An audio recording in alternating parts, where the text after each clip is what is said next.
పూర్వం ఇంద్రద్యుమ్నుడనే మహారాజు కళింగ దేశాన్ని పాలిస్తూ ఉండేవాడు. ఆయనకు ఒకనాడు సముద్రం మీద ఓడ ప్రయాణం చేయాలని సరదా పుట్టింది. రాజు తలుచుకుంటే కొదువేమిటి, వెంటనే హంస రూపంలో ఒక అందమైన ఓడ తయారైంది. మంత్రులు, మహారాజావారు, మహారాణి పరివారమందరూ ఓడ ఎక్కి బయలుదేరారు. తెరచాపలి గాలి పోసుకున్నాయి. ఓడ రైమంటూ జోరుగా సాగిపోయింది. ఏ ముహూర్తాన వారు బయలుదేరారో కానీ తీరా ఓడ నడి సముద్రంలోకి వెళ్ళగానే పెద్ద తుఫాను చెలరేగింది. ఆ గాలి దెబ్బకి ఓడ కొయ్యలు విరిగిపోయాయి, తెరచాపలు చినిగిపోయాయి. ఓడ అటూ ఇటూ ఒరగడం మొదలుపెట్టింది. ఏ క్షణాన ఓడ మునిగిపోతుందో అని భయంతో అంతా గొల్లుమంటూ ఏడవడం మొదలుపెట్టారు. సారంగులు ఓడని ఎలాగైనా ఒడ్డుకు చేరుద్దామని తాపత్రయపడ్డారు, కానీ లాభం లేకపోయింది. ఉన్నట్టుండి ఒక పెనుగాలి తాకడం వల్ల ఆ ఓడ ఒక కొండకు కొట్టుకుని స్వరూపం లేకుండా పోయింది. ఎక్కిన పరివారంలో ఒక్కరూ ఆనవాలుకైనా దొరకలేదు. మహారాజు మటుకు ఒక దుంగకోస పట్టుకొని దానితో పాటు తేలుతూ మూలుగుతూ బయటపడ్డాడు. ఇంకా నిదానించి చూడగా మరొకరు తనకు మళ్ళే ఆ దుంగ రెండో కొనను పట్టుకుని ఉండటం కనబడింది రాజుకు. ఎవరు మీరు అని అడిగాడు రాజు. నేను మీ రాణిని అని బదులిచ్చింది రాణి. మహారాణి కూడా బ్రతికి ఉన్నందుకు రాజు సంతోషించాడు. కానీ మరుక్షణంలోనే ఈ దొంగని పట్టుకుని సముద్రంలో ఎంతకాలం బ్రతకగలం అని అనిపించింది రాజుకి. అయినప్పటికీ మహారాణితో, పట్టు మాత్రం వదలకు, ఆయువు ఉంటే మనల్ని బ్రతికించటానికి ఈ దుంగే చాలు అన్నాడు రాజు. అన్నట్టే చివరకు ఆ దుంగే వారిద్దరినీ బ్రతికించింది. ఒక పెద్ద కెరటం వచ్చి ఆ దుంగ కొట్టుకురావడంతో రాజు, రాణి క్షేమంగా ఒడ్డుకు చేరుకున్నారు. మరొకరైతే ఈ దుంగతో పనేముంది మనకి అని దానిని అక్కడే వదిలేసి తమ దారిన తాము పోయేవారు. కానీ ఆ రాజదంపతులు అలా చేయలేదు. తాము నీటిలో మునిగిపోతుంటే ఆ దుంగ దేవునిలా ప్రత్యక్షమై గండాన్ని తప్పించిందని తలచి ఇద్దరూ దానికి సాష్టాంగ నమస్కారం చేశారు. అప్పుడు రాజు మహారాణితో, మనకు ప్రాణదానం చేసిన ఈ మ్రాను సామాన్యమైనది కాదు, కనుక దీనితో దేవతా విగ్రహాలు చెక్కించి చక్కగా ఓ గుడికి కట్టించి ఆ గుడిలో ఈ విగ్రహ ప్రతిష్ఠ చేద్దామని ఉంది. ఏమంటావ్ అని అన్నాడు. ఓహో, దివ్యమైన ఆలోచన! తప్పకుండా మీ ఆలోచన ప్రకారం చేసి ఈ మ్రానుకు మన కృతజ్ఞత కనబరుచుకుందాం అన్నది రాణి. రాజు, రాణి ఆ దుంగను పట్టించుకొని పట్టణం చేరుకున్నారు. ఈ సంగతి తెలిసి దేశంలో ఎక్కడెక్కడి నుండో శిల్పులు బయలుదేరి విగ్రహాలు మేం చెక్కుతామంటే మేమే చెక్కుతామని అడగసాగారు.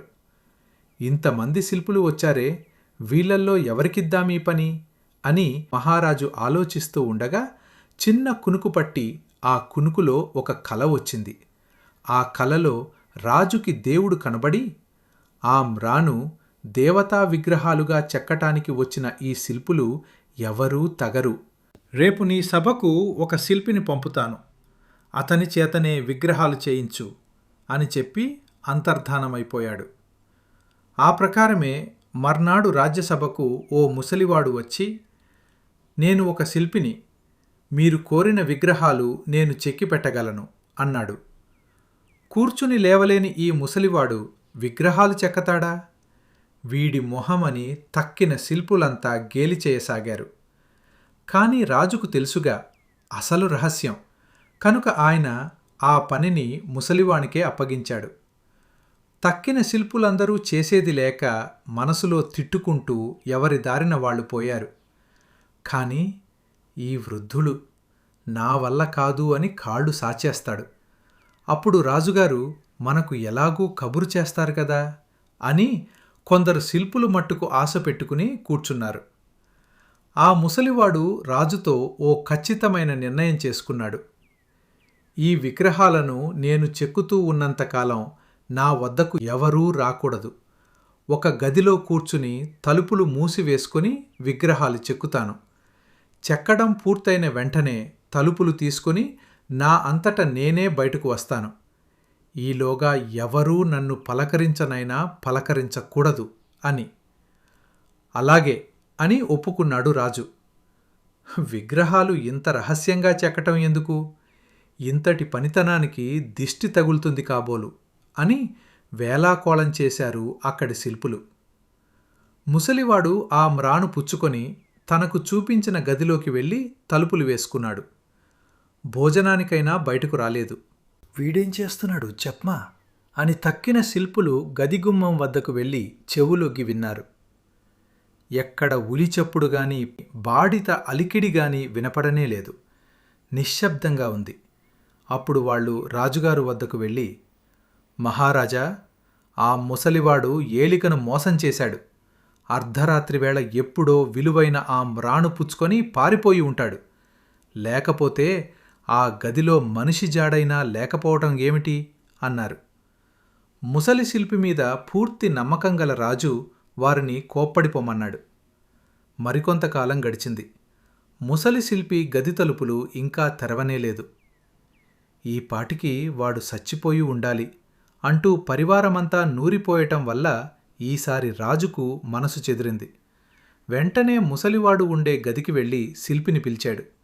సమాధానం రాకపోవటంతో తలుపులు బలవంతంగా తెరిపించాడు. ఆశ్చర్యం!